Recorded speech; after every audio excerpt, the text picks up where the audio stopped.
All right, let's go.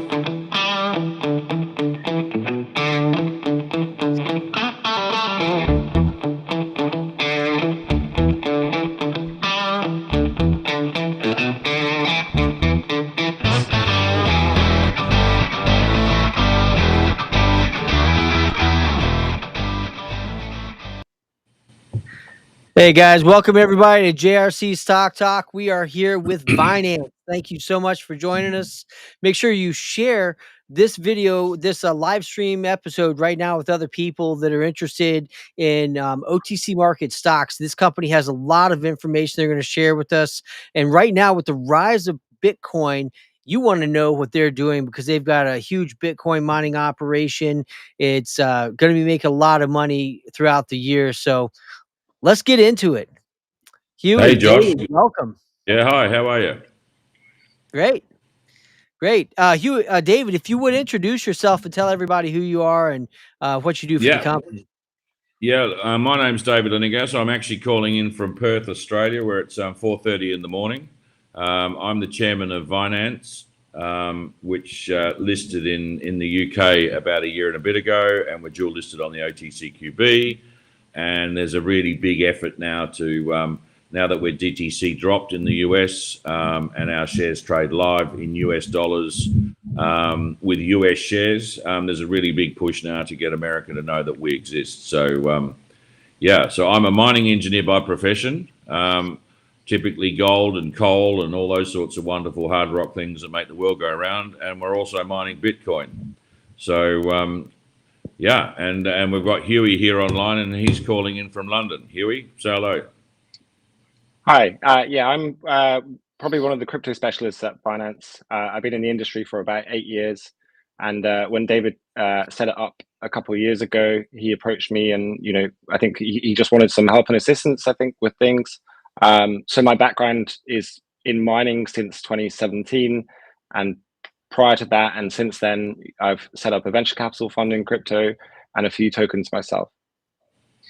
Yeah, and Huey's also, and Huey's our sort of our in-house geek. So and and I'm saying that politely because Jeremy Edelman and I are sort of a bit dinosaur-y, but we're sort of capital markets guys, and Huey sort of manages a lot of the concepts with respect to crypto and Bitcoin mining and visions on where we want to go, and particularly Huey's in charge of our alt strategy, which I think is really important, that we're not only just mining Bitcoin, but we also have sort of another division out the side. Yeah, I'd love to find out what things you're focusing on with the altcoins. I know Solana's starting to get a lot more vibrant as far as their whole network. Is that something you guys are focusing on as well? Yeah, so that's one of the kind of primary focuses of the alt strategy. Like, I think a lot of the kind of sub-industries within crypto are quite cyclical, and I think Solana's probably been one of the underperformers of the year, even though it's got one of the most vibrant communities. And I think there's now a big narrative going into a Solana ETF at some point, maybe in September, October, November. There's been Vanguard have filed for one, and a couple of other big ARK have filed for one, and a couple of other big institutions have filed for a Solana ETF. So that's kind of the primary focus. And then with some, within the Solana ecosystem, some underlying meme coins and utility projects as well. I think, like whilst our primary focus is Bitcoin, I think it's sensible to have like a diverse strategy within crypto as well. It's just like stocks. I mean, you have to diversify in order to make sure you're secure in your money. Yeah, and Josh, and that really comes to the core of what Vinanz is all about. I mean, we don't want to own a data center. We don't want to have 100 employees. We actually want to set up a really big diversified network using other people's data centers and other people's staff and other people's electricity contracts, and we just want to own the kit. So I see one of the sort of the questions for the day is, where do you see yourself in a few years' time? I mean, we launched this a year ago with some, a couple of old machines in Nebraska that enabled us to get listed. We then launched into some fairly new kit into Labrador in Canada. We're now into Indiana, Iowa. We announced the other day that we've just set up a Bitcoin cluster in Nebraska, and we're making all of those bigger. as the systems sort of come into place and everything sort of hits our wallet, which Huey's in charge of. The next place we're looking at launching with one of our hosting providers is Texas. So if I look out a couple of years' time, where would I like to be? I would like to be having a Bitcoin mining cluster in every state in the United States and in Canada, anything from 300 to 500 miners. And that way we've got diversification, we de-risk. I mean, if you look at what's happening right now, the heat wave through North America at the moment, we're always getting power outages. So right now our uptime is being suffering, but everybody else's is as well. The power utilities are load shedding. So by being diversified into so many different areas, as one area has problems, the others are still giving you Bitcoin. And what I love about Bitcoin mining is you're making money even while you're asleep. So long as you can keep your operating costs low, you're actually making money. It's a bit like owning a nodding donkey in the middle of Texas pumping oil. So long as that thing's going up and down, you're making money. So what's Vinanz's main goal in Bitcoin mining industry? Our goal is to stay debt-free and expand our number of clusters throughout North America. We don't want to go Uzbekistan or China or Africa. We really want it to be America and Canada. America more so than Canada, because I think I want to use the concept of the OTCQB listing a lot more than we have been, and push for an uplist from OTCQB into NASDAQ sometime next year. So that's really our goal, is to grow, stay debt-free. The money we generate, we go and buy more miners, we set up more clusters, more states, and keep our operating costs as low as we can. I mean, before the halving, we were operating at around about $15,000 to $20,000 a coin as a break even. We're now up around about $40,000 to $45,000 a coin. So, what we are is we're Bitcoin bulls. We see Bitcoin as currency without borders. There's a lot of people calling Bitcoin up. If you look at the halvings, I mean, that's why we're in the game. I mean, we all think it's going to $100,000 to $200,000 to $300,000. So long as I can keep our break-even price as low as possible, diversify, de-risk, that's our game, and just continue to grow. Outstanding. How does Vinanz view Bitcoin's future as asset class? Huey, do you want to mention? You want to swing in there as the crypto dude? Yeah. So I think the narrative around Bitcoin and where it belongs in people's mind as an asset class has kind of been this moving target over the years. Like originally, it was this kind of anti-government, anti-state trade, and then it became this kind of digital gold. And then now I think there's a much more like profound representation of it with people as an alternative asset class for people to store wealth and people to hold wealth, and for people to kind of hedge against their own country's currency. And I think you see that in a lot of less economically developed countries. They deal a lot with crypto, and people, just the general public deal with it a lot on a day-to-day basis. But I think now with the institutions in America and worldwide setting up the ETFs and stuff, they see it as a very suitable alternative asset class in which they can hedge against gold or hedge against the dollar. And then, what we were saying before we joined the live, when we were having a quick chat, you have these opposition countries to the US who now see Bitcoin as, and promoting Bitcoin as a great way to kind of play themselves against the dollar and the US government, and kind of reduce the power of the petrodollar and stuff like that. So yeah, I think there's a bunch of different views, but I think primarily we see it as just a great trade over the next 5 to 10 years, right? And I think we're believers in it for various different reasons amongst the team, but I think the trade is very obvious, especially with the political situation in the US. JD and Trump being huge supporters of it and openly saying that. So yeah, I think we're in the right asset class at the right time.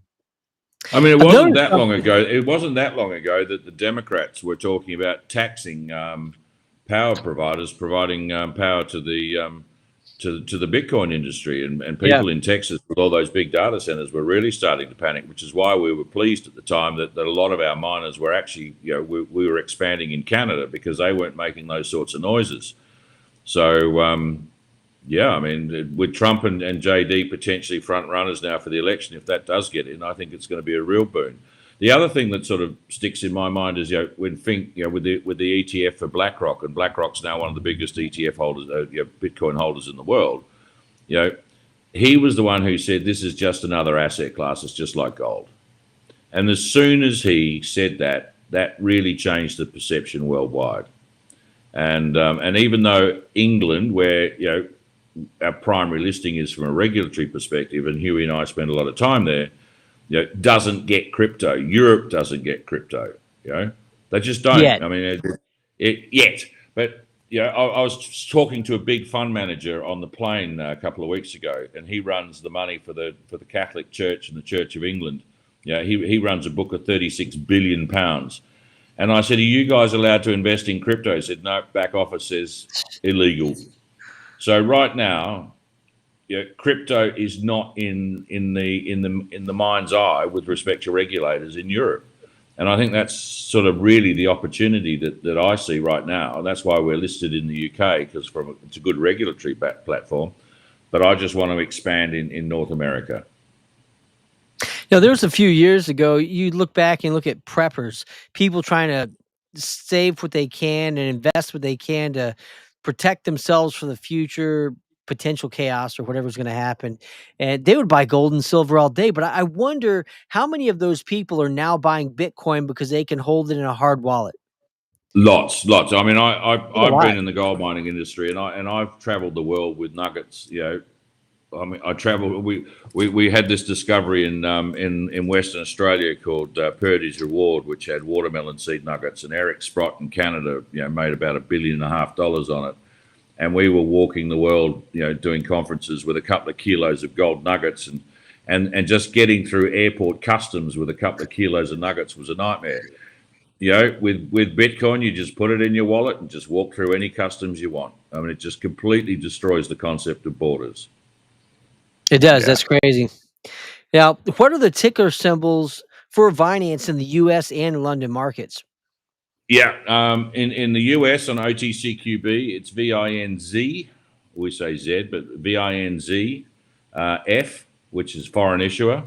And we're OTCQB, we're DTC'd, which means that, in America, if you go onto your broker or go online and buy Vinanz through the OTCQB, you'll be buying American stock with US dollars. It's not, you're not buying English stock, you're buying American stock.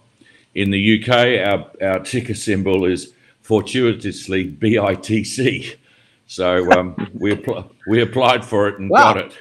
So but where we see the UK very interestingly for us with the ticker symbol and stuff is eventually we will see, and maybe with the Labor government coming in, maybe we'll see a move for the FCA, which is the equivalent of the US SEC, come up with some policies with respect to crypto, and then we can move to the main London Stock Exchange. And I'd love to be on the LSE with the ticker symbol BTC. I do have a recommendation based on a previous client.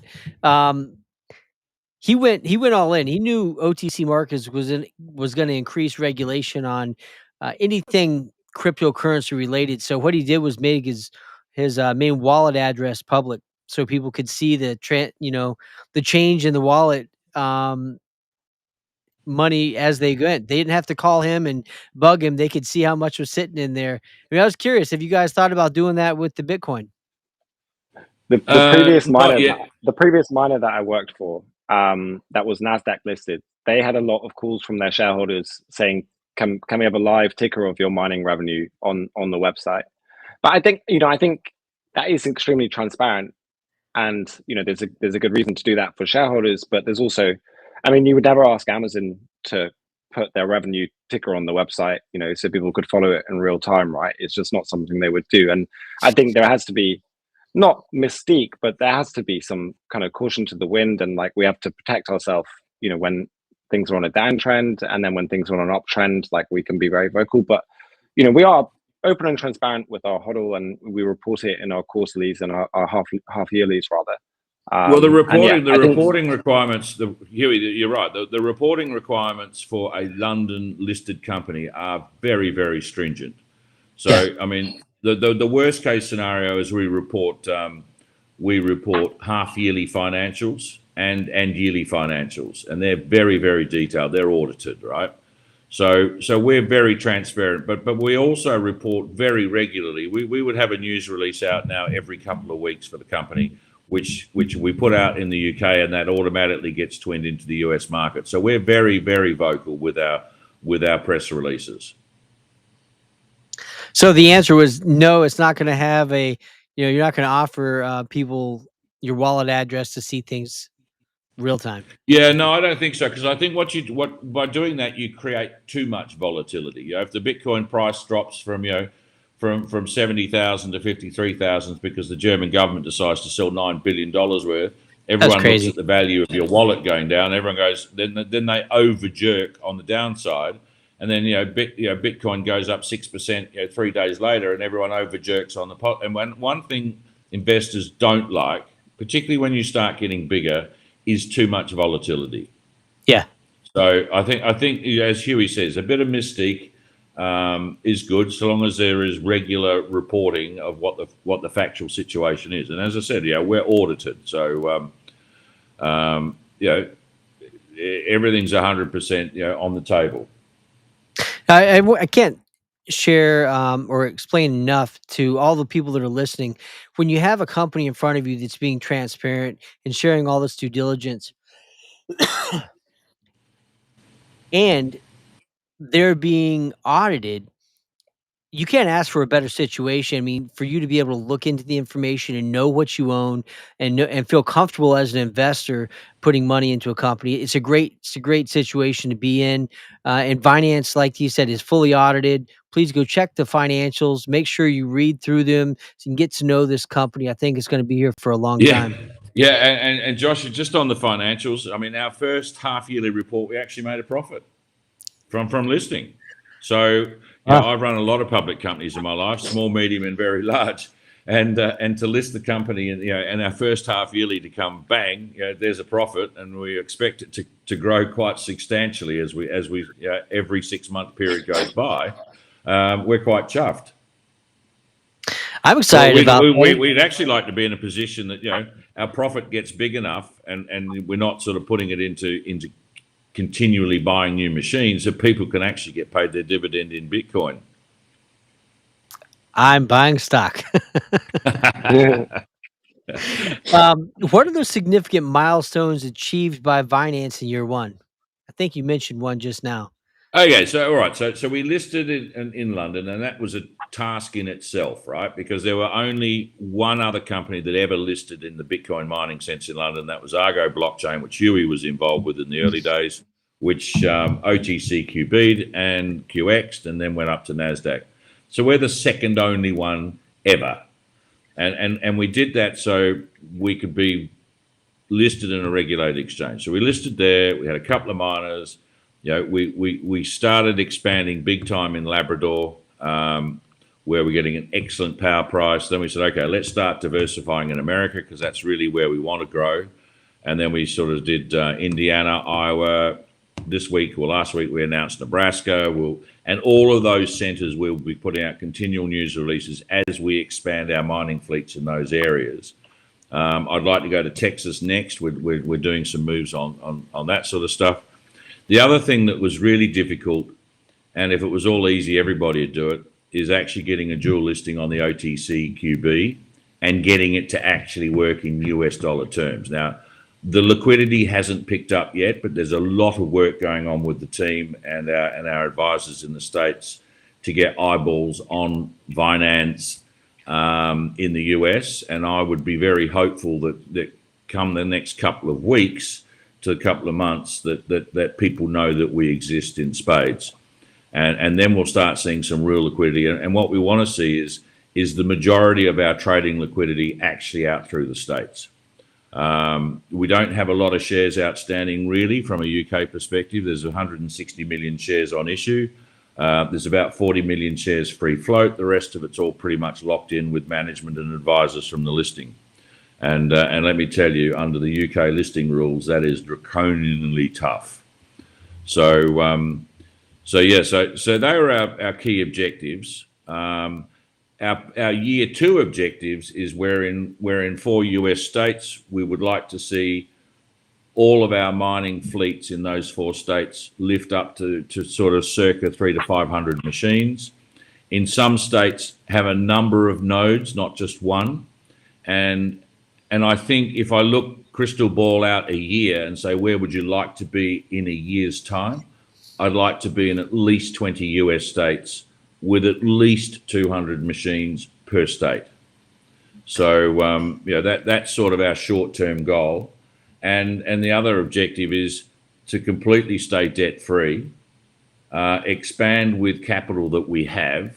Don't sort of think that we're smarter and can outguess the market, and stay debt-free, and keep our operating costs low. And each time we expand into a new state or expand in our fleet, we're always putting in the latest kit. I think the biggest problem for the industry, if you sort of read through the analysis of a lot of people's sort of pain, is after the halving in April, a lot of people started losing money on the mining sense. A lot of fleets are actually old. Yep. And the other issue is power costs went up, and there were some big contracts written at quite expensive prices. Remember the cost of living, the cost of power, all those sorts of things. We were talking to the boss of HC Wainwright, Huey and I, when we were in the States a couple of months ago. He said, unless you're running at least 120 terahash SJ19s and your power cost is less than 8 cents, forget it, you're losing money. So our whole objective is low power costs. The more machines we get, the lower the power cost is for each of our operations anyway, and continually upgrade with the latest kit. So we're always continually upgrading kit. Yeah, and that way we stay in front of the curve. Huey, you've got some comments on that. Yeah, so a lot of the miners who turned out to be unprofitable were the sort of naive ones who just ran into the halvening, and with the machinery that they had, which was quite dated, and they just said, well, Bitcoin's going to double, so our mining revenue is not going to be affected, right? Whereas we kind of take a more cautious but optimistic approach in that if we keep updating our machinery, we will be more profitable, especially if Bitcoin doubles, but we're still protected on the downside.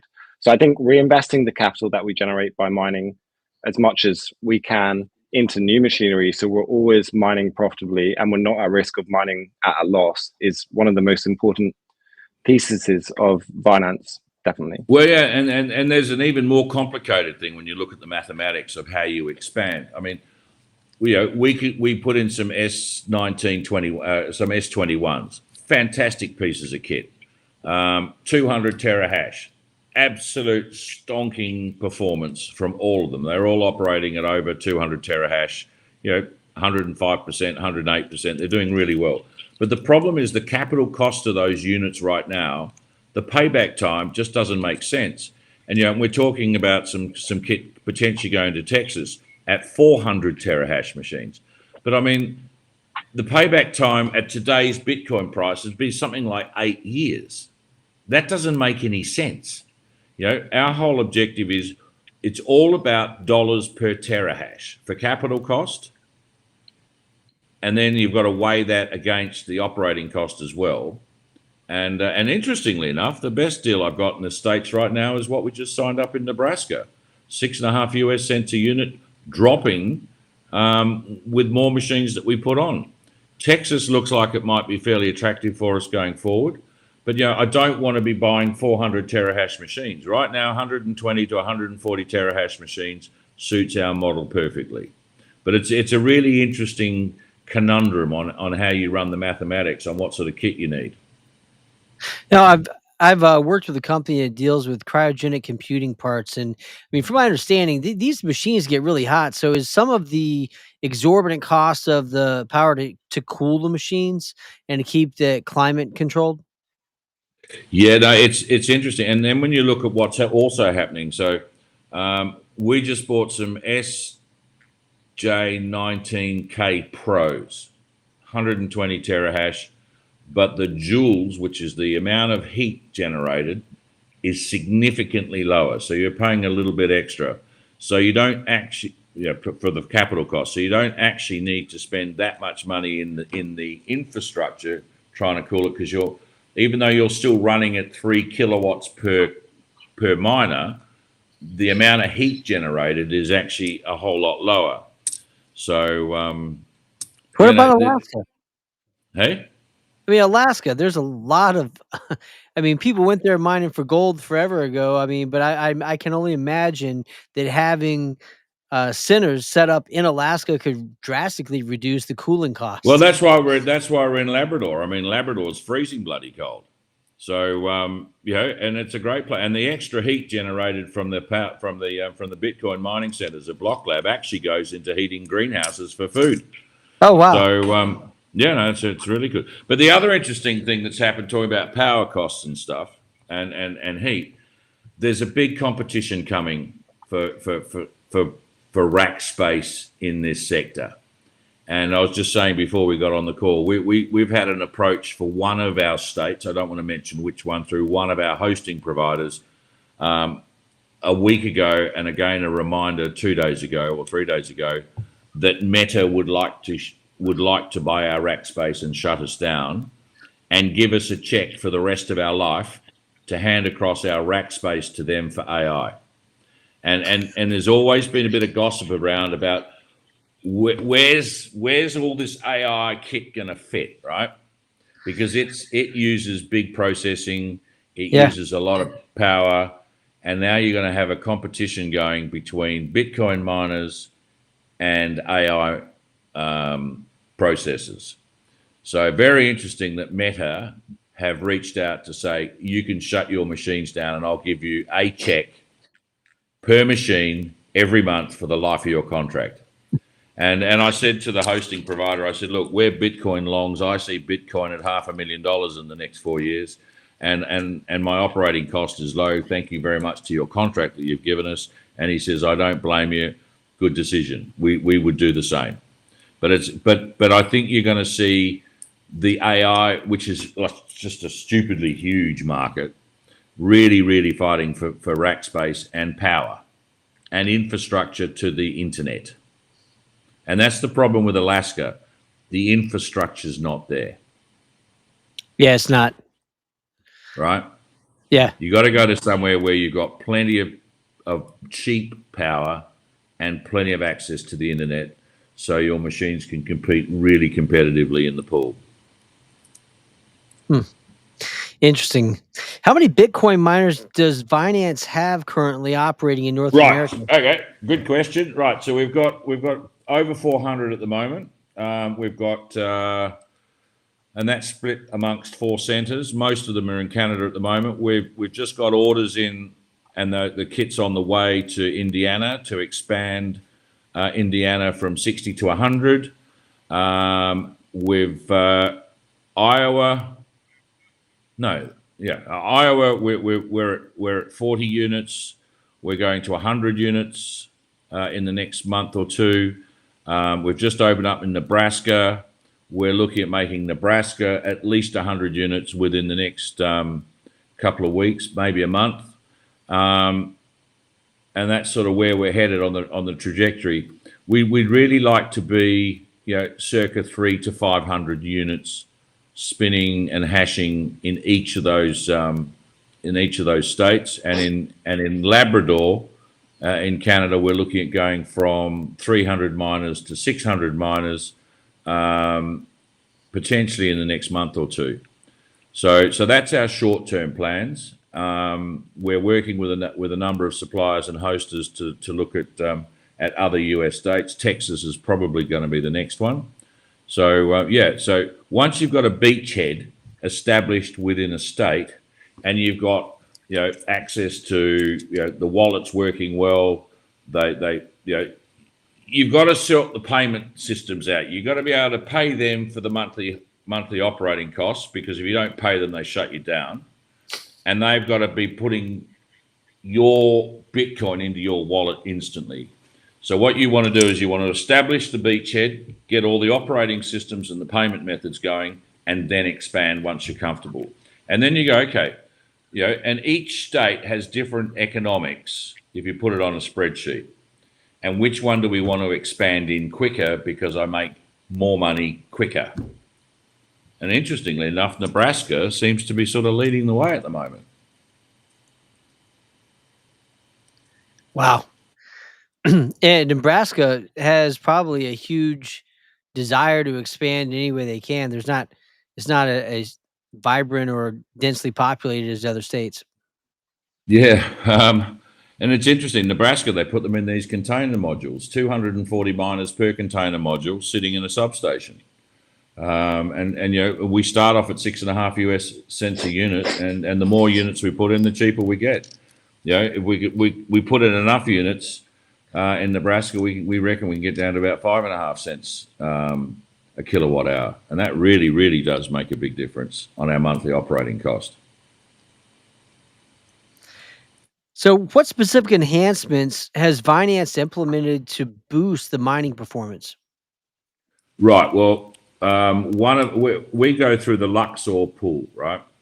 And Luxor has its own firmware. They call it Luxor OS, and they have their own firmware that they load onto all of our miners, and that's part of the system that we have with them. And for that, they get a very small percentage cut of every Bitcoin we produce. And that means that we can overclock or underclock all of our miners at will, which means that we can optimize our miner performance. So, as miners become old, we can start overclocking them, putting them into overdrive. We can turn 120 terahash machines into 140 terahash machines. The problem with revving the engine too quick is sometimes you blow up a few engines, but the capital cost of these miners is quite cheap.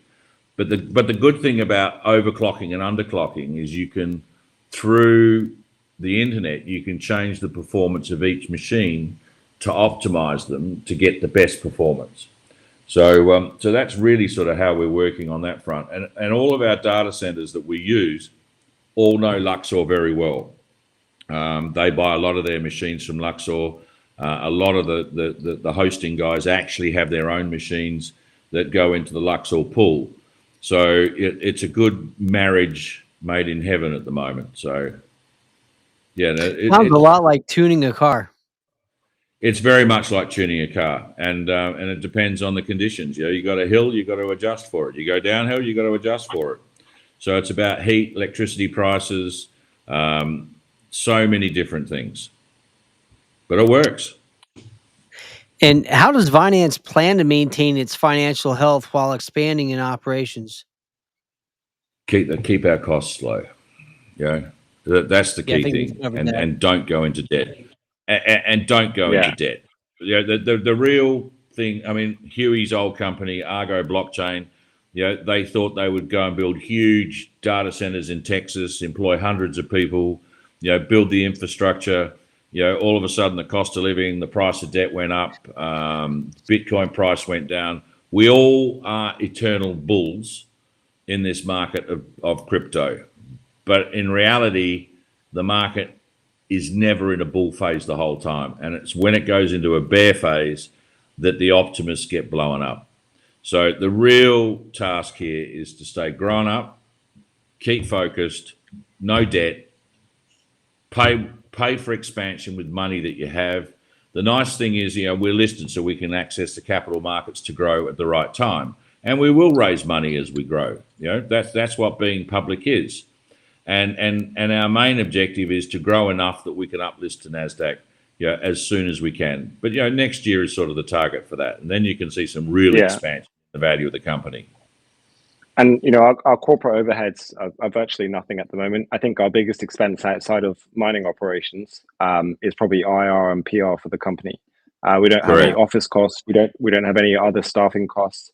And I think David's completely right. When I was working at Argo, when the market gets to a certain point, you have this self-fulfilling prophecy that it's never going to go down, things are going to stay perfect. And I think it was a huge team there. I was a consultant and one of the seed investors, but there was this, I wouldn't say arrogance because I don't want to talk badly about the company because they're still very good friends of mine, but I think there was just this really aggressive strategy, and then the market went completely south for a bunch of reasons, and electricity prices went through the roof, and yeah, they just got into a really sticky situation. So I think, our strategy is to definitely be more cautious, understand that the market works in cycles. Like I still think we've got 24 months left of a Bitcoin bull market. I think we haven't even begun yet, but I think mainly we want to be positioned for the worst case scenario so we can survive through a bear market when it comes, and then scale back up when the bull market comes back around. Yeah, and the other key point to that, Huey and Joshua, is we don't want to own the infrastructure. We don't want to pretend that we know everything about land titles in Iowa or employment contract law in California. We just want to own the machines. We want to own the machines. We want to own the serial number. If we have a dispute with the hosting guy, we just send the truck in, we pick up the 100 or 200 miners, we ship it to somewhere else. We don't want to own the infrastructure. The moment you own the infrastructure, you've planted roots in the ground that you can't move, right? I want to be able to be nimble, and from an audit perspective, it's much easier for our financial auditors to audit serial numbers on machines and output per machine. This is huge. I mean, we try to educate investors on what to look for in companies. The largest draw on a public company is their overhead and their footprint. And when you're able to cut that down and just hold on to the things that are actually tangibly putting money in your pockets, I mean, what better situation can you be in? Yeah, no, that's right. And I'm just looking at here a quote, a comment from someone on the chat boards. We're profitable, zero debt, and it looks good to him. That's exactly the way we look at it. And the other comment he's just made here is, when we look at things in Iowa, I mean, what is it? Corn-fed Bitcoin. Absolutely. And in Nebraska, it's pig shit powered Bitcoin because they burn a lot of that stuff to produce electricity. So and a lot of in fact, all of our areas that we source electricity from are principally 95% renewable. Sticking with the green method, that's awesome. Well, there's money in the green dollar, isn't there? There is. Oh, and there's tax write-offs and incentives. Yeah, true. Well, we're BVI, so we don't have tax, but we will have state taxes in the US. So, but that's we'll be paying our fair share. So, what's Finance's approach to diversifying into the meme and utility coin sectors of Solana? Huey, that one's your baby. So I think we touched upon that at the start briefly, but just to add more color to it, like the main focus is Solana. I think Solana has the most vibrant and active ecosystem within crypto, with the exception of Bitcoin, probably.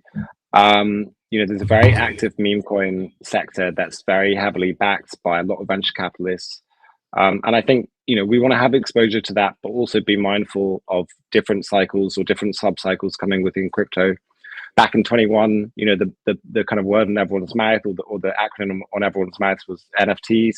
And, probably next year, well, this year it's meme coins, probably next year it will be something else. So we want to position ourselves so that we're kind of dynamic and riding these mini waves within crypto while also having the most exposure to Bitcoin.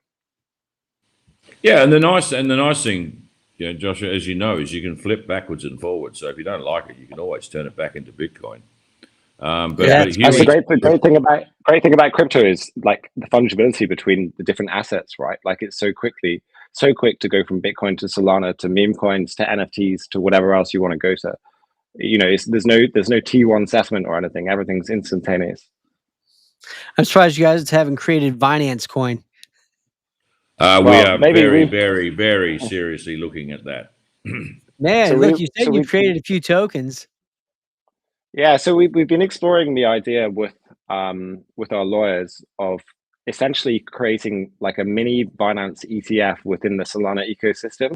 So what we'd essentially do is we'd issue some shares to Treasury and then back a 1-for-1 Vinanz token with the shares that we have in treasury, and then rebalance that token at the end of every month. So if there's been more buyers of the token, we would then issue more shares to the token treasury. Or if there's been more sellers, then we'd issue more shares back to the stock treasury. So we treat it like, BlackRock treats the ETF or whatever, and rebalance on a monthly basis. So we're just kind of muscling it through our lawyers and the exchange in the UK at the moment, and kind of exploring the option. But I think bringing crypto market liquidity, to the OTC and the UK stock market would be a huge move from us. And well, it would be a world first, and we can actually physically do it. We're just working out what sort of regulatory hurdles we would need to do it. I think, and I've run many public companies, small, medium, and large in my life. I think it's doable, and it's just a matter of just keep crunching through with the lawyers. But if we could put our stock available through Solana, and the crypto world can buy directly in and out of Vinanz shares, either in the US or the UK, I think that would be huge. So it's certainly something that this very small team of entrepreneurs is working its way through.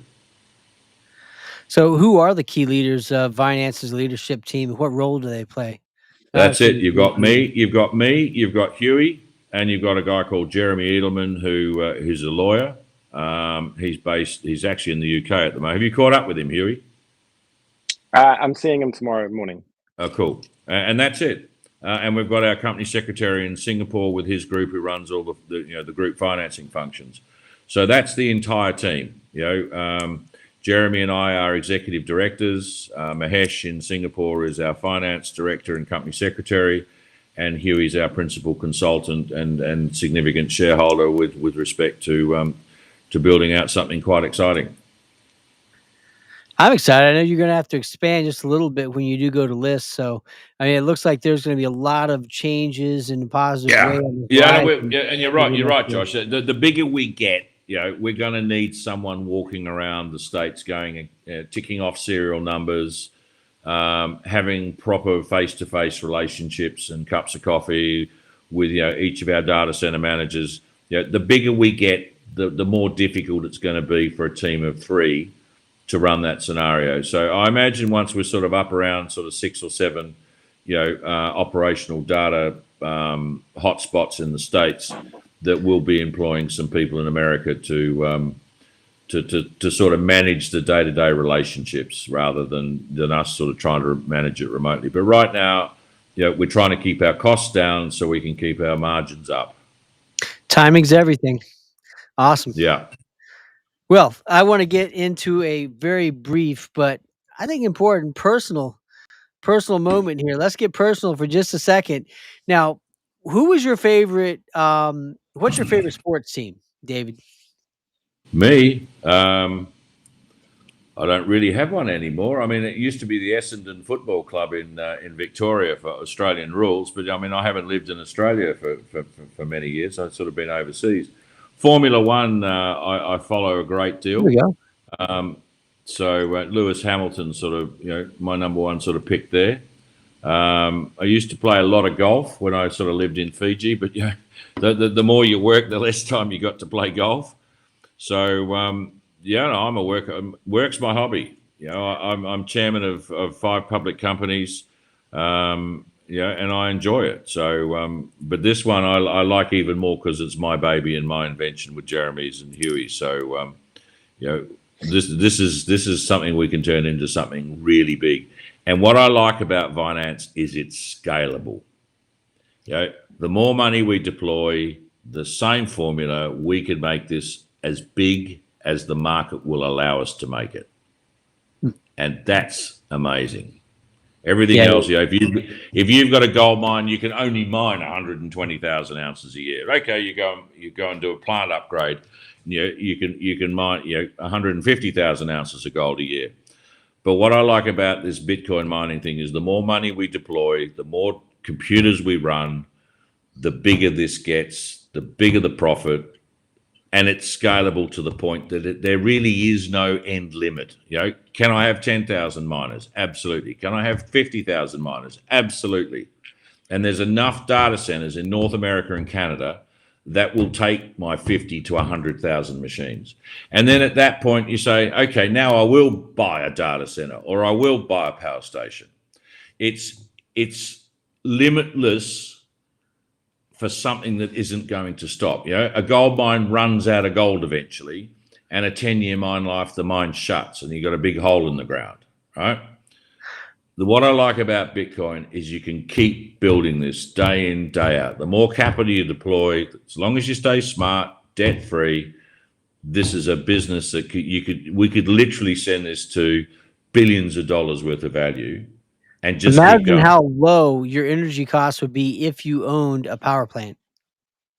Yeah, well, you've still got operating costs, and I mean that was the big thing a couple of years ago. Well, we've got to go buy power allocation. We've got to go buy a power station. We need to own the solar panel. You know, but then you're buying infrastructure.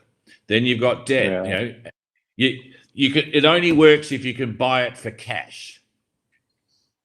But if you start buying it as a financial instrument, you're going to go broke. Yep. Huey, because everybody's a bull. You know, at the end of the day, the market's never always a bull. You know, even in a rising market, there's a statistical analysis done on this. Even in a rising stock market, the bears are winning 70% of the time. The reason that things continually go up is that the upticks are more than the general downticks. So if you can think you can outsmart the bears, you're really good, and you've got to be able to do it for a long time. So our plan is just play safe the whole time. No debt, make money, and expand. And I think, you know, there's no limit to how big we can make Vinanz. Nope. Yeah. Transition to Huey now. You said you're a football fan, soccer to be specific. Yeah. How do you feel after watching the recent tournament? Yeah, kind of sad, right? I mean, I think as an England fan, you get so used to it, right? Like you constantly let down, but we're kind of being let down slightly less than we were 10 years ago now. But it's almost worse because you have so much hope now, and they always fall at the last hurdle or the second to last hurdle. But yeah, I mean, we look on 2 years' time to the USA World Cup, right? Awesome. And I think, yeah, it's going to be really awesome. And you know, you guys keep singing that song, Huey. It's coming home. Do you know what's never coming? Yeah, and I mean, we've been singing it since my granddad was a fan, right? And it's like my daughter's USA, English. I think the US football team, you have a great crop of players. Like I saw you had your youngest ever MLS debuter who came on for, I can't remember who it was the other day, but he's 14 years old or something like that. You've got great young players. I think you guys will do really well in your own World Cup because you'll have that energy of your home fan base. And I think aside from football, I think golf's probably one of my main hobbies. I'm going to the Open in Troon this weekend in Scotland. And I think my favorite golfer is Bryson DeChambeau. I love the way he applies physics to golf. I think is really, really interesting. Bryson DeChambeau is a great golfer. Yeah. Well, I hope you have a great time at the tournament. I think that you're going to see some amazing golf, to say the least, right? Yeah, I think JT Justin Thomas is going to win. I think he's had a great start, and I think it's a good course for him. Yeah. Well, what's your favorite food? Oh, Chinese. I don't know. When we're in London, David, we always go to a famous oyster restaurant called Bentley's. Yeah, and we don't eat oysters; we eat steak. We eat steak, yeah. Yeah, Huey's favourite restaurant in London is Bentley's on Swallow Street near Piccadilly. So, and just round the corner is Gaucho Grill, which does steaks, but we haven't been to that one. So we keep pretending to eat fish at Bentley's and never do.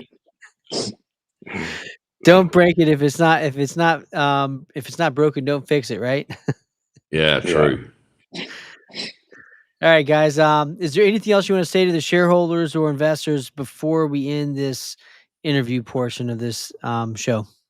No, not really. Just watch this spot. You know, we're now focused to really get eyeballs on what Vinanz and our ticker symbol VINZF in the States is up to, and there's a lot of money being spent from the company's perspective in educating eyeballs that we exist, and people should look at what we're doing as an alternative investment strategy into the crypto space. And I think we're kind of going through the beginning of a promotion phase that will start to kick in properly in September time. And I think, you know, it goes without saying that our company inbox and our Twitter is very active, and we're open to investor questions and stuff. But I think we're building a good story, and I think we're going to really kick things into gear towards the autumn and towards the beginning of next year. And hopefully that will come with a huge rising Bitcoin price. I think our aim, David, realistically, our in-house aim is for NASDAQ at some point in the spring next year. And we're starting to kind of, you know, starting to light the small fires on that process at the moment. And something really important. I mean, one of the key analyst groups for the OTC markets just put out their first research note on us, calling us to $3 a share, fair value. So I mean that's literally out last week. So I mean we're currently trading at around 17 cents a share, and you know our first analyst coverage with fairly detailed analysis of where they think we're headed. You know, they're calling us to $3. So I'd like to be at $3. We'll see. You know, that's our task. Try and get it there and beyond. Yeah. Well, guys, it's been a great time having you on the show. I definitely look forward to having you back on with more updates as you continue to grow. Glad to be part of the process of getting exposure for a company like this. I think that not only do you have the right formula, but you're aggressively going after it in a way that's still profitable. So investors, you got to do your due diligence on this one. Start to dig in, check the financials out. I think that you'll see quarter over quarter, year over year, this company will grow, and it's something that you want to be part of. That's just my opinion. I'm not a licensed advisor or financial planner, so please talk to your stockbroker prior to making an investment decision. Thank you so much, Josh. Thank you, guys. You have a great day. We're going to transition now to an open mic session with Patrick McKay of OTC Method and Shido _74. David, have a blessed day.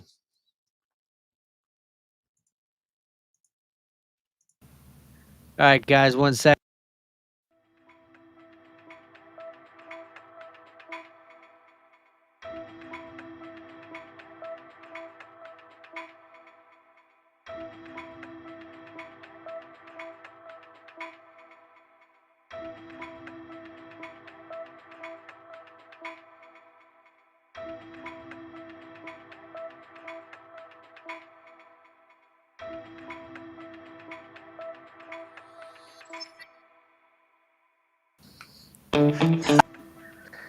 What's up, guys?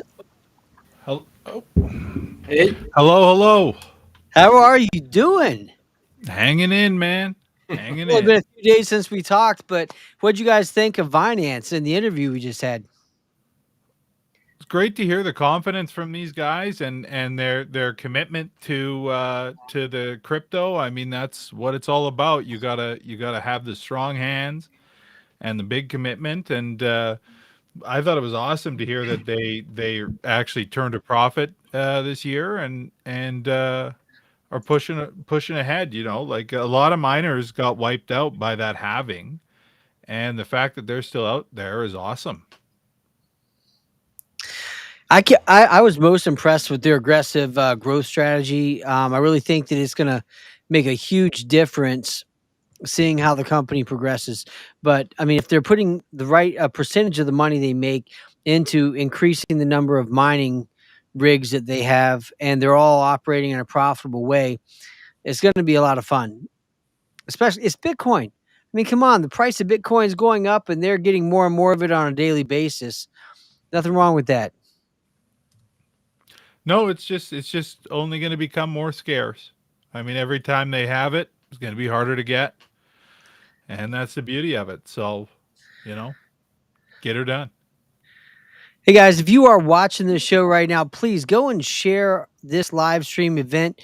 We would love to see more people find out about this information. It's not easy investing in penny stocks or OTC market stocks, but it's really helpful when you have a group of more seasoned people that can steer you in the right direction when it comes to learning due diligence asking the right questions, knowing what to look for, and how to stay out of bad situations. And that's what we're here to do. So thank you so much for joining us, and we appreciate you sharing this event with other people. So what's going on in the markets today, Shido? Not much. It's really quiet right now. I'm on vacation next week, so I'm good if next week is gonna be quiet as well, because otherwise I miss way too much stuff.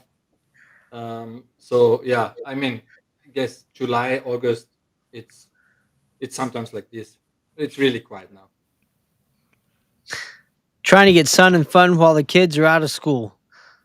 Yeah. That's what happens here in Pretty the much. States. I mean, and I know like we're all going through it. A lot of traders. I mean, I've been driving across Hell's Half Acre today for, swim camp and soccer camp, and I know a lot of traders are going through it too. Yeah.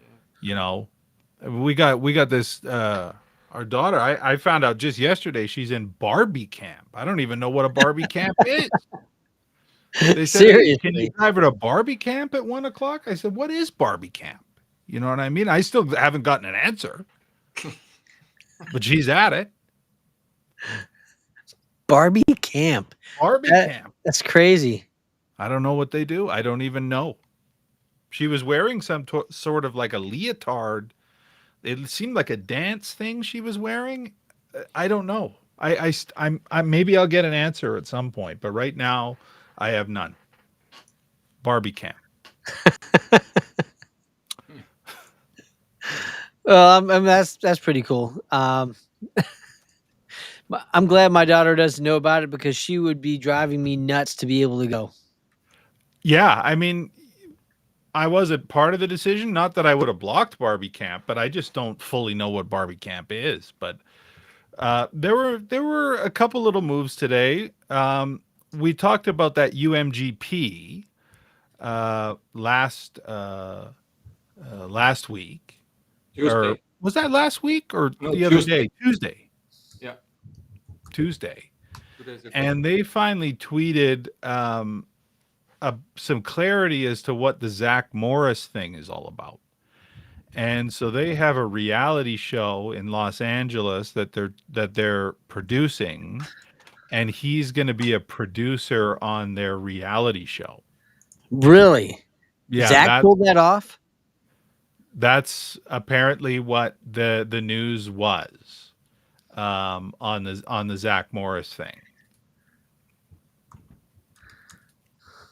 So let me screen share it for you guys. Yeah, it had huge volume relatively. I mean, by far most record volume, I think, from what I see.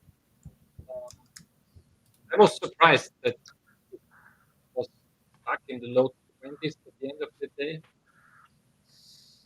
on this volume, but who knows what the reason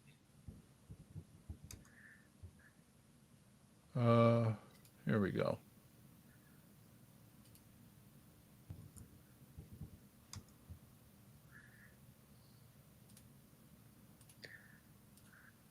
Okay.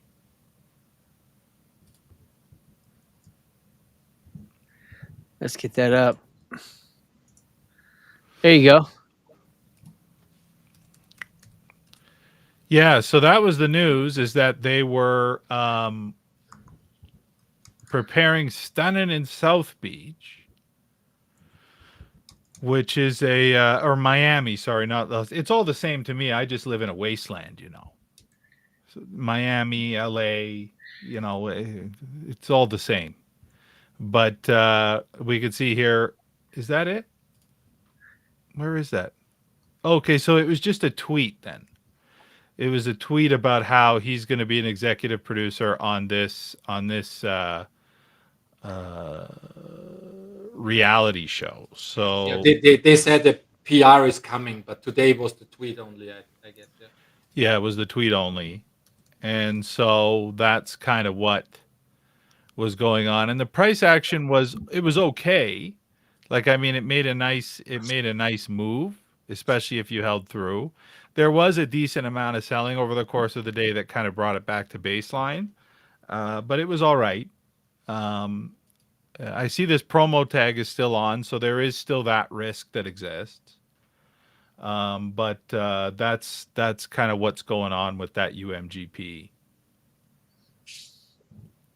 So I hope it's great, and I hope they get that promo tag off, and everyone can enjoy the run up to the show that they're producing with Zach. It'll be interesting, after winning a case where been accused of pump and dumping and you win. It's the boundaries get shifted a little bit, and you find out you can do more than you could before, and the boldness that comes out of that is going to be astronomical. I mean, because now he's got some wind under his wings, and he was already crazy to begin with.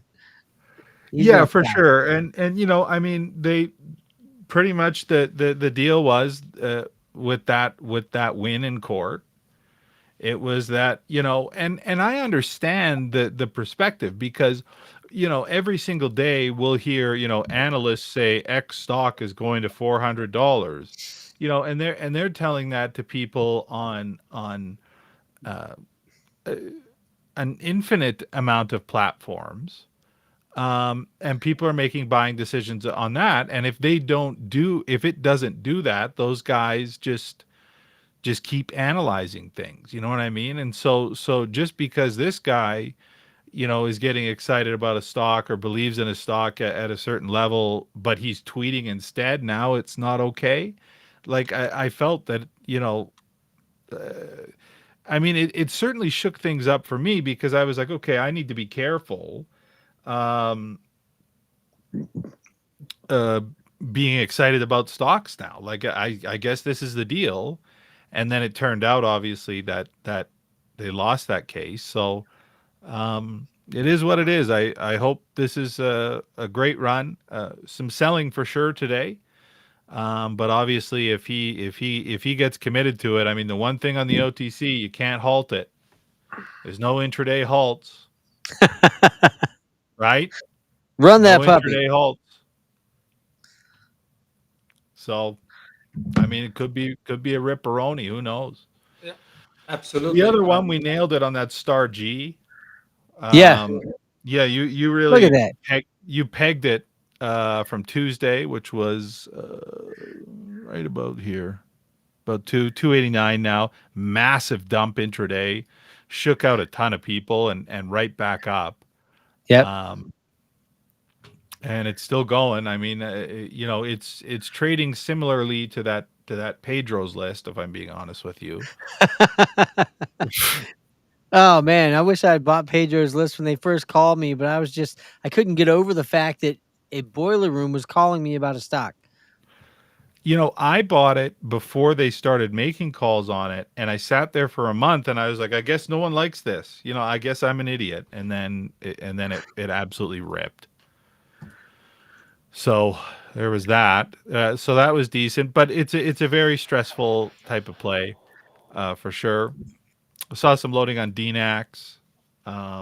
Win fart is what they're calling it. What? This is George Sharp's play. Oh gosh, let's know. leave George alone. And so now almost like he's talking about Joe tweeting- Biden right now. Yeah. Sleepy George. Apparently they're going back to court to talk about the custodianship and deal with the guy that's been blocking the custodianship for 4 years or whatever. And so people were excited about that. More court in Nevada after all these years. And so, it was to pull 54 grand today on more court is pretty wild to me. But obviously a lot of people very committed there and saw it maybe as a chance to average down or something. Hoping something will happen so they can pull out. Yeah, I guess so. What do you think there, Shido? On WNFT? Yeah. Yeah, I'm not in. I'm skeptical of Sharp and they even said in the tweet that it's not even a sure thing. Uh, Yeah. What did they say? If they even get, I don't know, but and it's within the next 6 months, so that's all very vague, you know. Yeah, I'm for not in. sure. So, I mean, that those types of those types of timelines and given the failure follow through wise, I don't really see how to get any real upside there. You know what I mean? Yeah, Um, so yeah, and good luck to it's them. not like it's a good setup, you know. I mean, it's No, it's not at all, actually. I guess many shares are in so-called strong hands for now because many are backed, but it's 500 million at this price level. I mean, it's yeah, he needs to show something good for a change. Yeah, I Yeah, mean, this is just.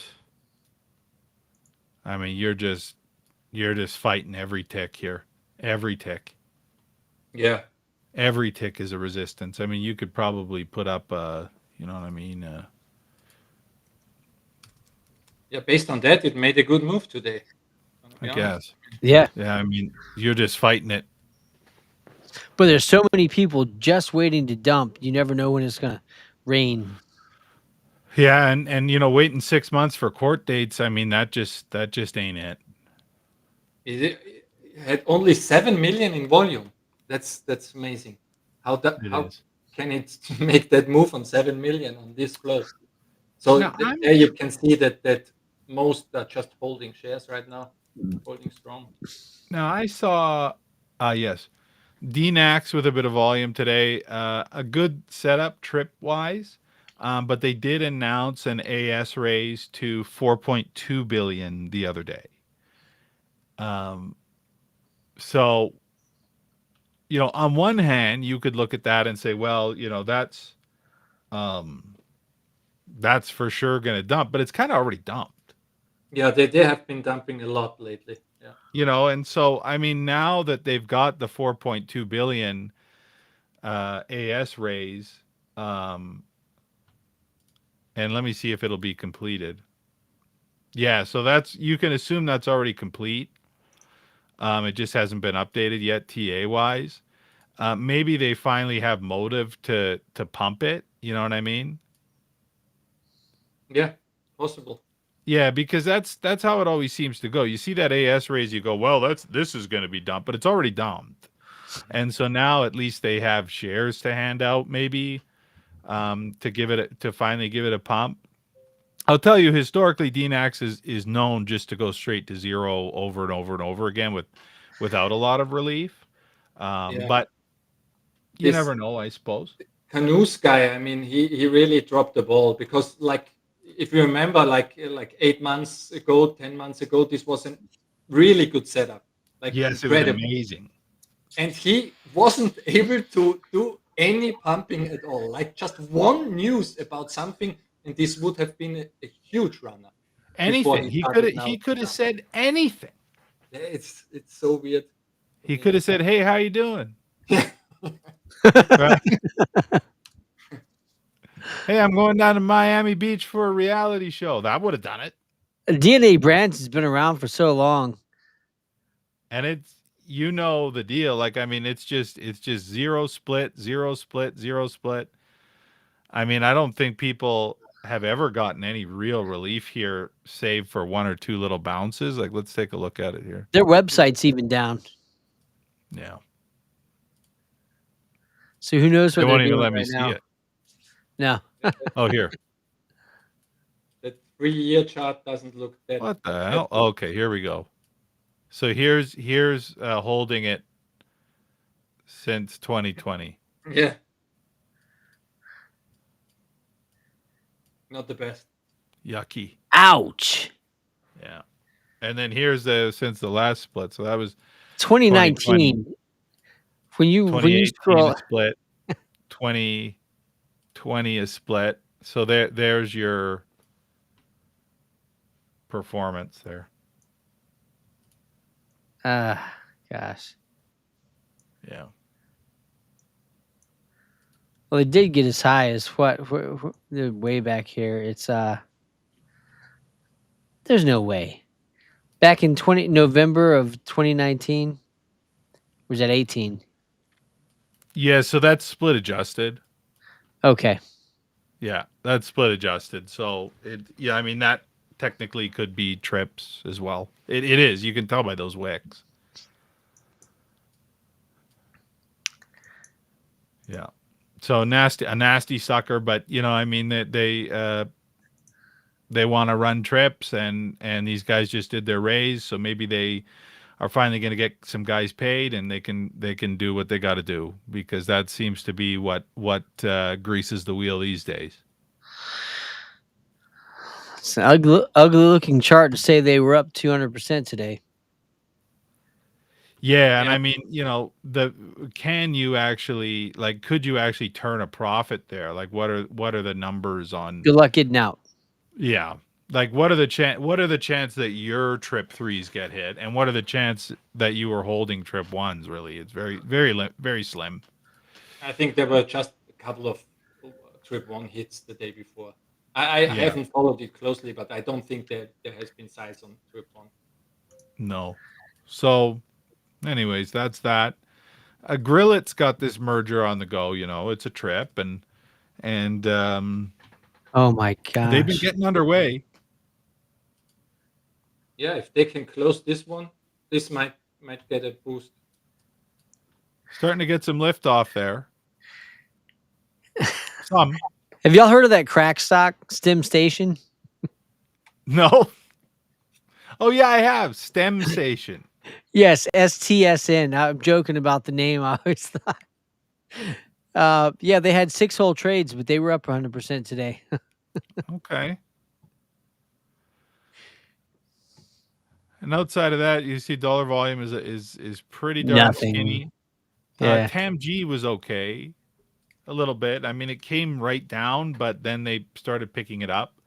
This is the one we discussed the other day with that merger with the cameras and JFK Airport. They're doing a project at JFK Airport, which is a new merger. And I mean, they kind of just woke up and whacked it. To be honest. Yeah. But yeah, but not many. It's just I'm still waiting for some shares on the bit and cheaper. I like that one. Yeah, it wasn't a ton. Ruin it, If you always have to tell people if the company doesn't ruin it, because if you tell people I like this one really a lot and great merger coming and great setup and then suddenly they come out with a reverse split, you look bad. So I always have to tell the additional stuff, Yeah, absolutely. So, but so it got hit, and then they undercut the ask immediately down to 281. So, but they were picking away at it, weren't they? Yeah, but very little. Very little. Yeah. Very little. There is no, which I'm surprised, but as I said, I will happily take a few more shares if they want to dump low, and then we will see if they ever go public about the merger. Does anybody have an update on Opti? I see it popped up 50% on the day, but yeah, because tomorrow is the receivership court date. Tomorrow. Mm-hmm. So I don't know if he does a decision, that the judge tomorrow, or if it gets postponed again. But obviously, some people are anticipating good result tomorrow.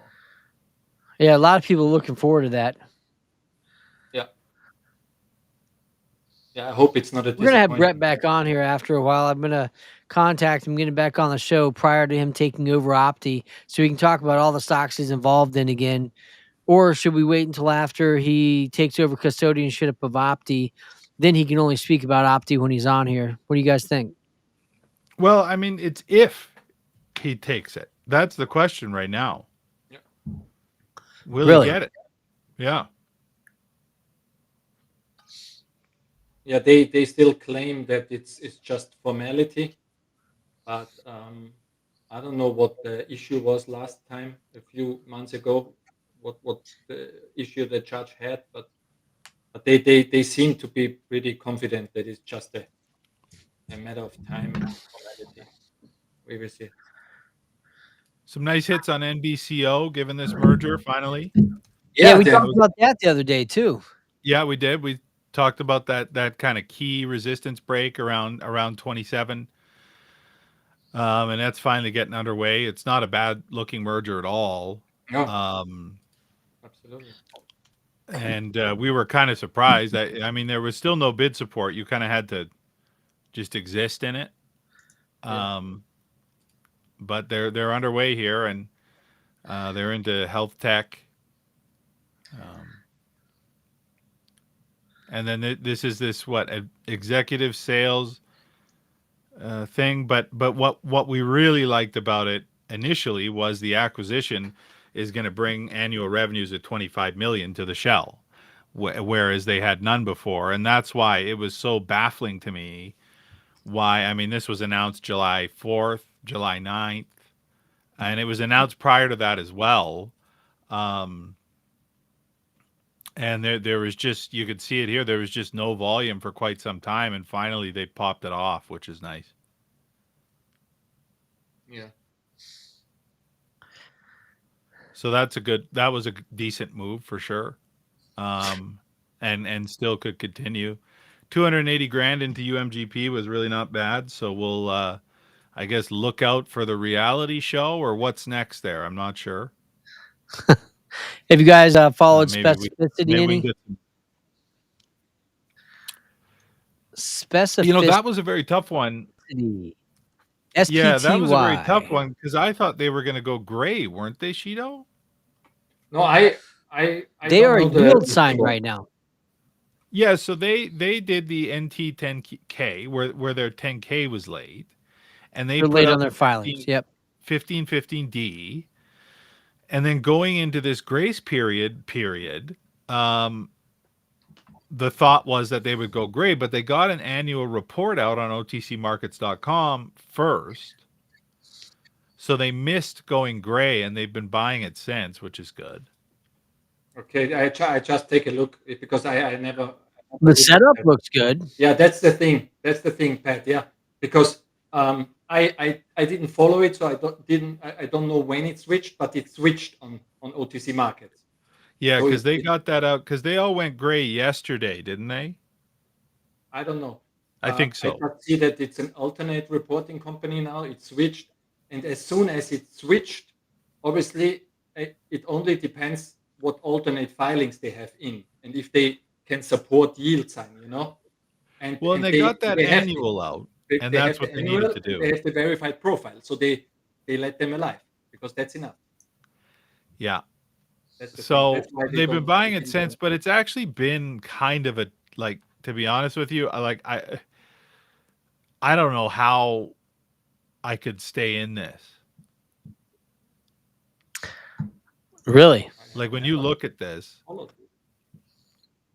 Only look at it. 800,000 BTC. That's why it's so moves on air, I guess. Why is it? I scrolled out to like a Like, 5 it's minute just- chart. But yeah, it's just, but like for the month of July, people are saying it made a good move, but I'm asking the question, would you be willing to stomach 50% dumps every 3-4 days? Yeah, that's the thing on these ultra thin ones. Yeah. Because Yeah, I see I'm the big looking at it and saying, red stacks every time. yeah, so I'm looking at it and I'm saying, like, boy, I wish I held it, but honestly, I'm not sure I would have known how. You think this is the beginning of another dump? Well, this is the problem. I mean, and so you're saying, hey, do you think I can hold this? Well, let's take a look. I mean, like, is this? Let's see if it's something business wise that you'd want to hold. So $290,000 in assets versus 1.9 million in liabilities. Revenues are decent at 1.2 million. Gross profit, net loss at the end of the year of $1 million. I guess it's a smaller net loss. Most of that money went into paying themselves, SG&A. So, I mean, and their net loss is specifically what they paid themselves, and then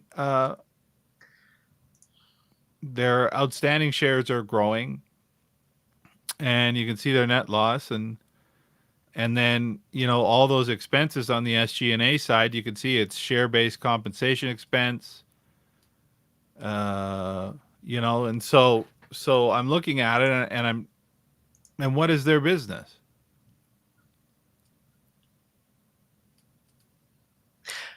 Marketing technology. Yeah, I mean, Kevin Harrington used to be on Shark Tank, and Brandon T. Adams and a few. Larry Tommen are people that have invested in this company in a big way and put their names behind it. But I don't know exactly what they do.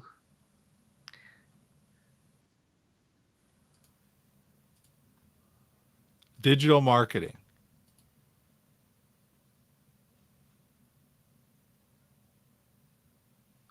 So, what can you say? I mean, and so when I read that, I'm going, well, digital marketing, and I'm dealing with this chart. I wouldn't know how to hold that, especially when they lose money every year.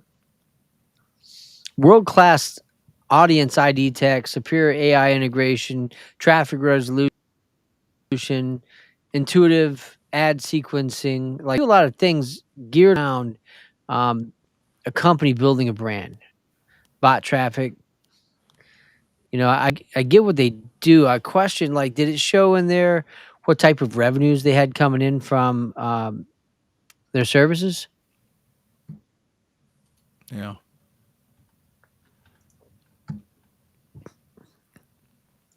Financials. So net revenue was 1.2 mil, which is pretty good. It's no, for a year, it's not a lot.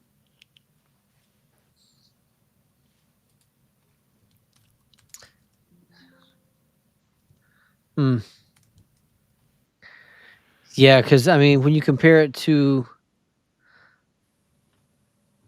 sales and general admin is a higher cost than their revenue. Then they're entered into a letter of intent to acquire one of their clients in an all-stock deal. So Dilution. they're not going to. Yeah, right. Well, I don't know. In those deals, because I've experienced it with GMGI, a few others, the people that do get stock don't want to sell if they want to remain part of the company, because they still want to have a controlling interest and a voting interest. So those shares won't hit the market. But if they're selling and they're transitioning the executive leadership out, that's a different story. Yeah. I don't know the case with this one. Yeah.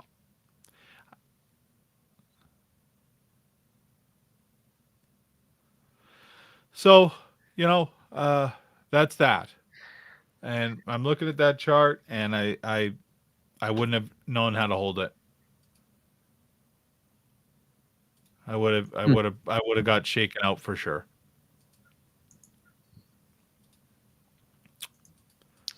What's next? Let's take a look. Then I'm going to be heading out to Barbie camp in about 10 minutes here. Really? Yeah, but I got to do the pickup now. Oh, good job. Yeah, great. Has anybody ever followed a stock ticker MITI? Yes.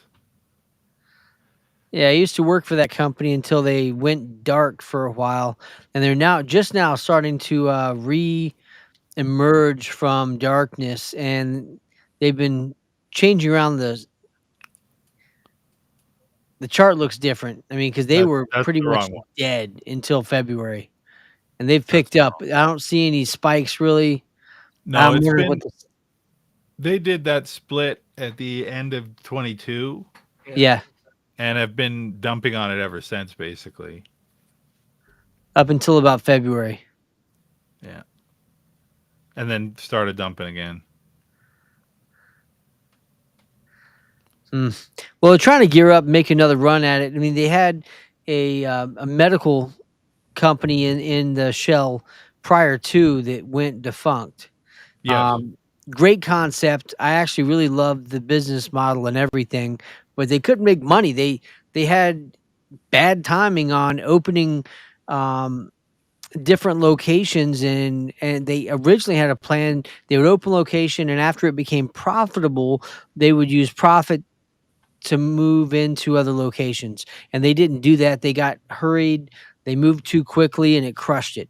So now they have some new company going in. I'm just curious to see what your thoughts were on that. You know, They've been tweeting about it. I'll be real with you when I say I would expect to buy this in double zeros. And it's at 29 cents. Yeah. It's a hard saving. That's what I would expect. Well, I do plan on having the company come on for a podcast here in probably a month or two. I hope I'm wrong. So we'll find out. Is my point. I mean, I'm not opposed to having seeing the track record and expecting, the worst, but hoping for the best. But the chart doesn't look positive. There's a lot of ownership and accumulation at higher levels, and people that have been in this stock for quite a while that would love an opportunity to get out. So you always wonder if the stock starts to move, what's going to happen next. Yeah, I mean that's the question, and I it would be nice if they were to give some assurances in terms of what their plans are. The only way you could really find out is to kind of just, you can see it. Like looking at this chart, I mean, you could see it right here. I mean, if this is going to stay above 13, then you can be in the game. But if it goes below it with volume bars like that, I mean, knowing this company and the history of the way it has performed, you might have to end up looking for double zeros. And the question for anyone holding this would be like, are you prepared to be in something where you're getting, just over the course of this month, if you look at these wicks, you've actually spent almost every day of the month seeing your position get cut in half and bounce back. Yeah. Yeah, just under spread. Heavy selling. And the big spread, I guess.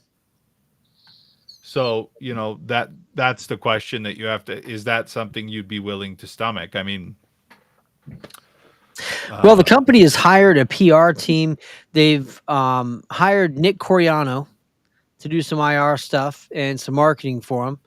And eventually they'll be coming on our show to get some exposure going. So we'll find out. I mean, best of luck to them. If it works out, great. And if it doesn't, we're still here.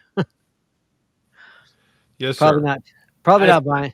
I've been trading this when it was still TNTY. That's a while ago. I was. Oh wow, man, that's right. Yeah. God. Yeah. 20 was this 2020. Yeah. TNTY. Yeah, and then they had this. Jeez Louise. Time flies, eh? Business change.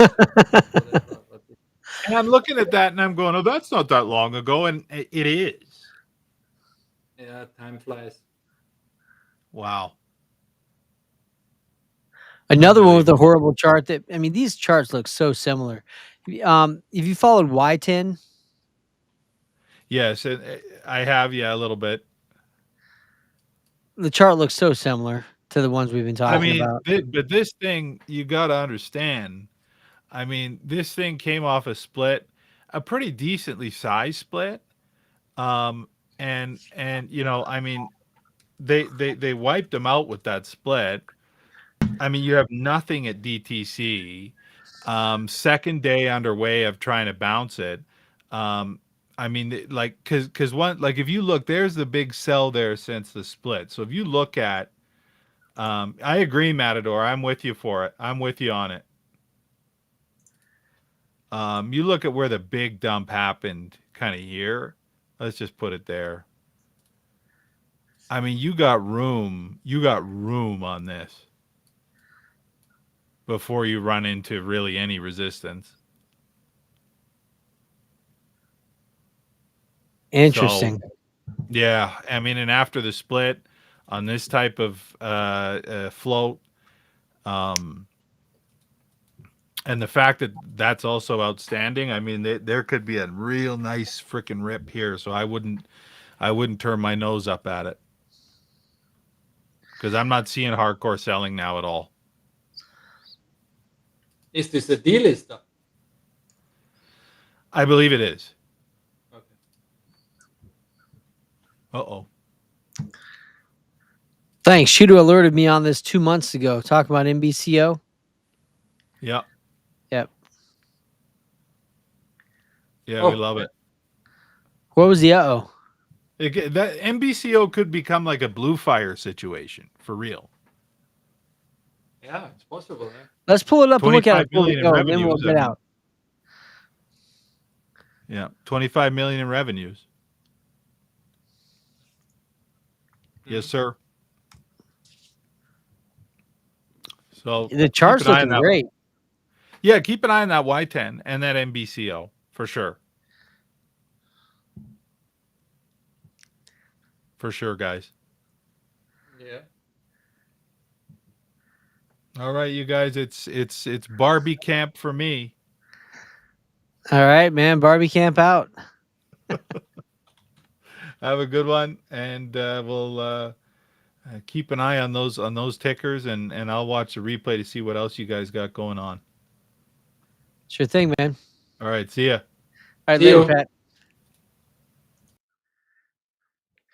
Hey, Shido. That's nice. If Matador made some money on this, always happy. If somebody takes the leap, it's not easy on these because these are high risk and volatile stuff. I mean, it's nice if you get rewarded, because you take a risk as well. The question is, did he buy in 2 months ago? Because if so, he'd been around like a penny, penny 3, penny 5. Yeah, it was available in teens for a while now because they also had some delays on the merger. It was supposed to close much earlier, and then they had some delays, and I thought maybe it's not closing, but they closed it, so that was good. Well, what else is going on in the markets today, man? Yeah, I saw you follow OG Tigress's $1,000 small cap challenge. How's that going? Are you doing it too? No, I don't, because I just can't stand this Nasdaq stuff. I mean, stocks. It's just not for me. But she is great, and she is doing really well in this. And I always like to follow her and support her, and she supports us as well on the OTC, and so that's why. I was trying to get her on the show. Yeah. Why not? Yeah, I would love to have her on the show. Oh yeah. You just ask her. Yeah, she's great. She hadn't come on. She didn't. She was doing another show with somebody else for a little bit, so it was a conflict of interest. But I haven't seen her doing spaces lately. No, I don't think so.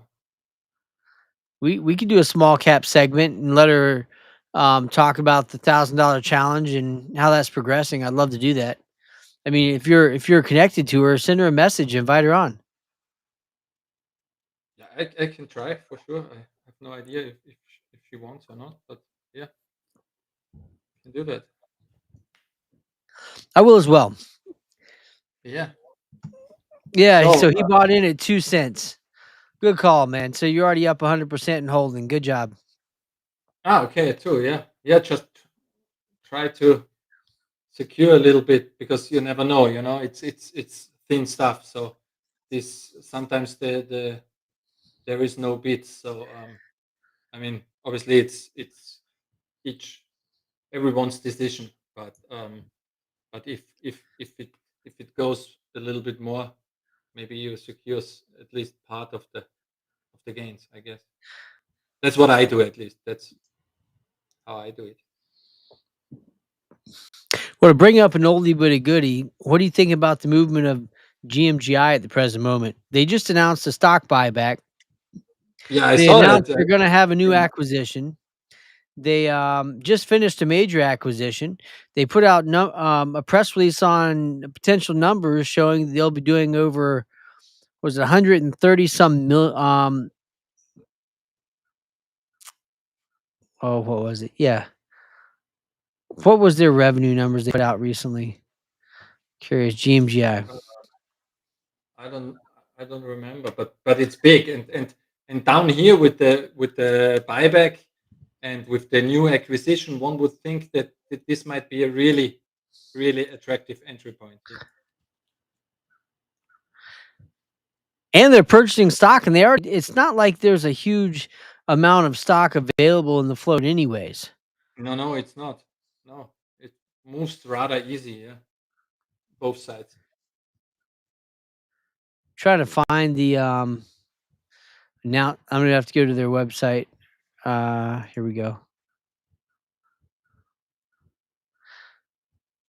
Yeah, so there Q2 revenues to exceed 39 million. There's people doing the math, and that means that we'll be doing over 130 some million for the year in revenue, operating like 52% margins. So that's pretty strong numbers for a company That's that good. wasn't doing this before. I mean, Yeah, I'm wondering how much longer the stock's going to be able to get kept down here, because I really don't think that, like, I had a few friends buying stock the other day, about 40,000 shares of stock over a 2-day period, and they keep on buying, Hmm. but somebody keeps on holding the darn stock down.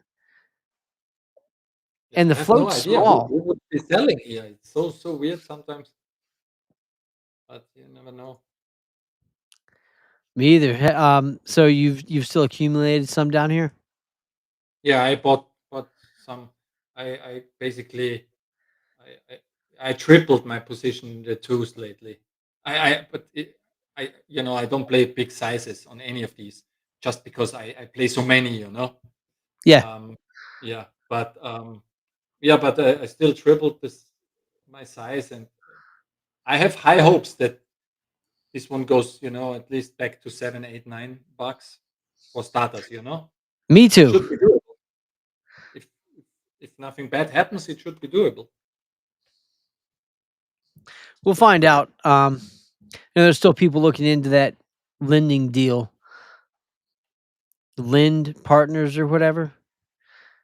They got $10 million in financing from Lind Partners, and then somebody Yeah. came up with some article about a year ago where Lind Partners was involved in short selling. Mm. And so before they got that funding deal with Lind, they made Lind sign a statement saying that they weren't involved in any way, shape, or form with short selling, and nobody that they're connected to would be involved in short selling. And I'm not sure what that's going to accomplish, but they did sign a statement to that fact before they were willing to do the deal. So Yeah. I mean, together with the financings on the big board, I'm very skeptical. I think there is a lot of this stuff going on.